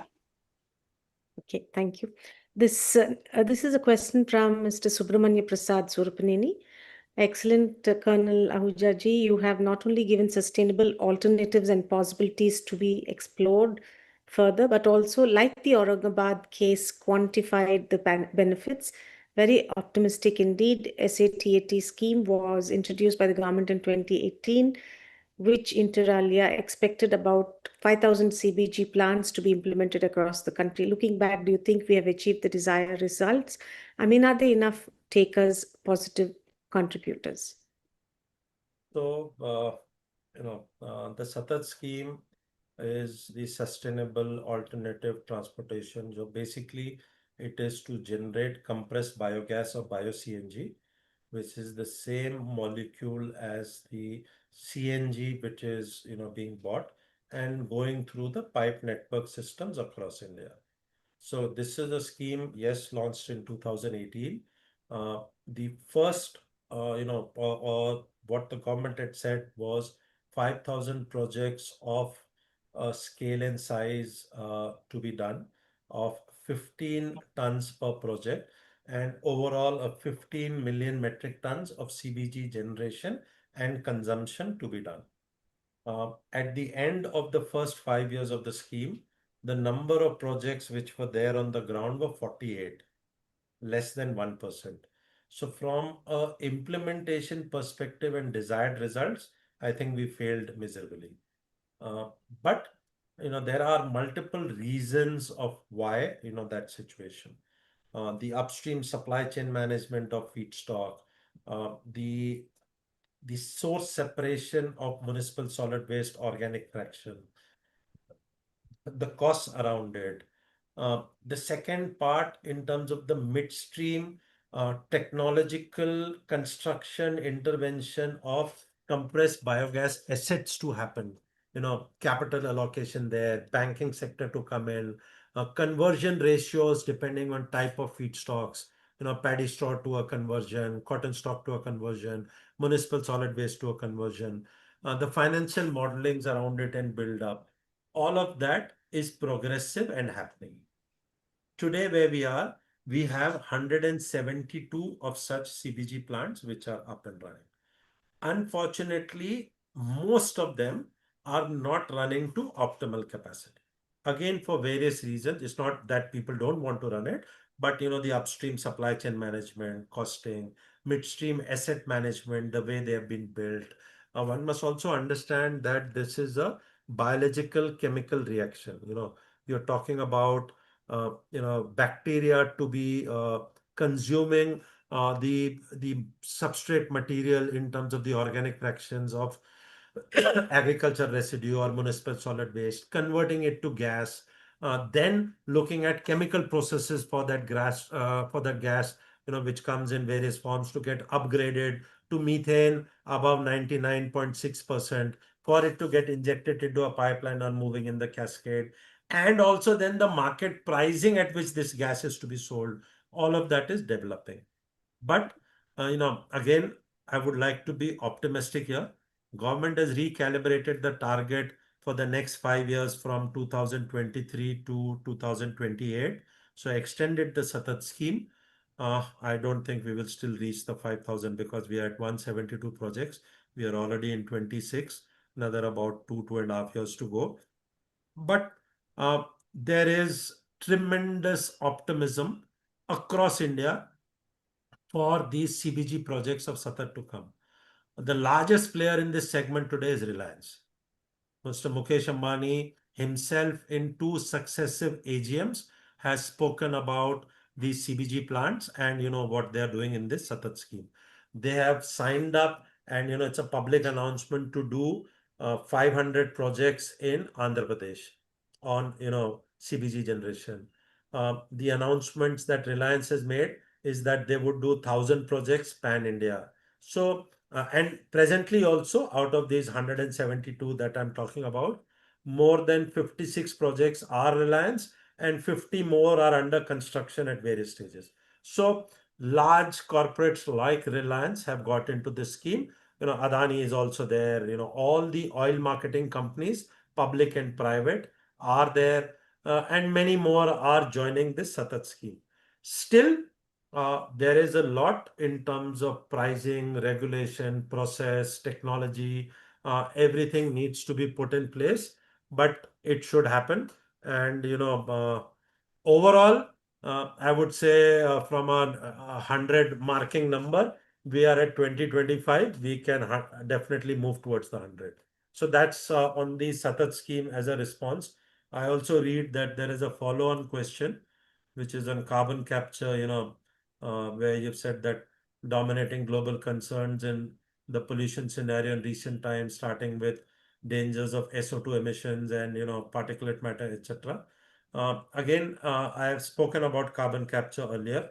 It is good that the first time that government has recognized that carbon capture needs to be done, at least in the Indian market. Funds have got allocated for it. So newer technologies of carbon capture will come in. We, from this domain, I spoke about biochar as one of the tools of carbon capture. We are also involved with a company called as Trace X Zero. This is again a startup. We have a MOU signed with them. We have published data and numbers in public domain where we are capturing CO2 from the stack. So any stack which is there, you have a negative pressure to pull, and you can capture that CO2. And with the equipment and technology that Trace X0 has built, we can convert this CO2 into graphite and graphene on site. And thus, you would have carbon capture, storage, utilization, and a product which is marketable, which is amazing. So there are, startups, technologies which are coming up within India and globally for various carbon capture, storage, utilization projects. But I have also talked about, biochar, which is happening. Biochar can happen two ways. One is low tech Kentucky method, small investment, a couple of lakhs, and farmers and, participative movement, and you can do biochar and deployment. Biochar can also happen in science-based technological interventions of continuous plant, large-scale interventions. Both are happening in India. So, the more the merrier that, it can happen on the carbon capture utilization space. Thirdly, there are also technologies of direct air capture and carbon capture, which has got developed. IIT Bombay is one of the leaders in this. They have brought technology, they have brought solutions. These are getting, today uh, implemented with refineries, large fertilizer plants, where large scale carbon capture, storage, putting it into the ground, all of that is being talked about.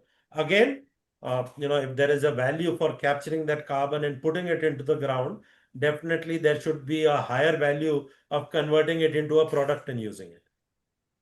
So all these are happening. It's an amazing space to look at. You have talked about, vehicular emission. There are technologies today available to reduce this vehicular emission from the pipe systems to capture this carbon and convert it to a useful product. And such companies are, doing that. Widespread deployment is happening. It has already happened in a big way. It has become a law across every generator. So the generator exhaust, you are capturing 100%. That carbon soot is getting converted to a product to use, and you are reducing generator emission. Similarly, you can reduce the vehicular emissions. So does it mean that the sulfur dioxide, which I was referring to, Yes. I don't have the statistics or anything, but definitely this is a concern about sulfur dioxide and the other invisible pollutant, which is very You are harmful. right, sir. So, Yeah. the SOx and Maybe in this session, maybe it might be. I mean, I don't want to stretch because you're giving wonderful detailed answers, sir. But regarding sulfur dioxide, just what do you? I just want No, to have you're your right, view sir. on that. So, again, we had a program under the Honorable Supreme Court direction of flue gas desulfurization. FGDs were to be put in every power plant to capture the sulfur dioxide. And, unfortunately, my view, we have reversed that to say that the FGDs are not required and the large scale plants are producing sulfur dioxide and it is going into the air. So we have taken a step back over there. And again, it is based on the scientific community putting out data that it is not so harmful and hence it can be reversed. So something which came as a scheme, and few plants have already done it, and large scale capital requirement was there. Unfortunately, we have moved back on it. So personally, I kind of agree with the view that sulfur dioxide is quite harmful, and we need to have capture of that sulfur dioxide also along with the carbon, and differential usage. But unfortunately, I think it needs more attention. Sir, Yeah, thank you for that. Only thing is like it was the vehicles. The vehicles are growing exponentially every year, and Hyderabad is one of those cities where I live, and I was worried whether the vehicles are emitting this sulfur dioxide. So, sir, there is a committee under the chairmanship of Professor Ashok Junjunwala, IIT Madras, which was commissioned under the CAQM, Central Air Quality Monitoring, which is a regulatory body under Supreme Court direction, Act of Parliament. And, Professor Ashok Junjunwala and the committee have recommended complete banning of internal Yeah. combustion engine vehicles to be 100% replaced with EV in India, and the source of that EV or electricity to be from renewable electricity source only. This is very recent report. It is available in public domain. Completely path breaking, and the internal combustion engine industry, automobile industry is shocked. I've had this conversation as well. Here we are talking about CBG generation, CBG based engines, etc. And a committee under the leadership of such an eminent scientist has recommended India should move away from internal combustion engines at all. So, fantastic. And at least if that happens, why not? Yeah. So we have to see, right? We have to see the change of how it happens. And you cannot say in one go that entire automobile industry, what they have done, they need to shut down and convert. But fantastic that under Professor Ashok Jhunjhunwala, such a recommendation has been made. So somebody will have to take cognizance of it, right? That, a government body, a government committee has made this recommendation. Yeah. Thank you, sir. Thank you so much. I think all these bottlenecks and all, which you have also brought out, and I think I would request Srivani Garu, on behalf of Vishal Foundation, of which I am also a participant, that you do come to Hyderabad and visit both the Telugu states. And I think it will be lovely to have you, share your views with the who and who in the government. Sir, I visit Hyderabad often. And just to mention, I have a house in Yapral and Sikandrabad where I intend to shift and sit down. So I'm shift there and move out of Bombay and come there. So hopefully I will be in your city, staying there very soon. Yeah, and only just on a further note, just only one thing. I am a retired officer from Indian Oil Corporation.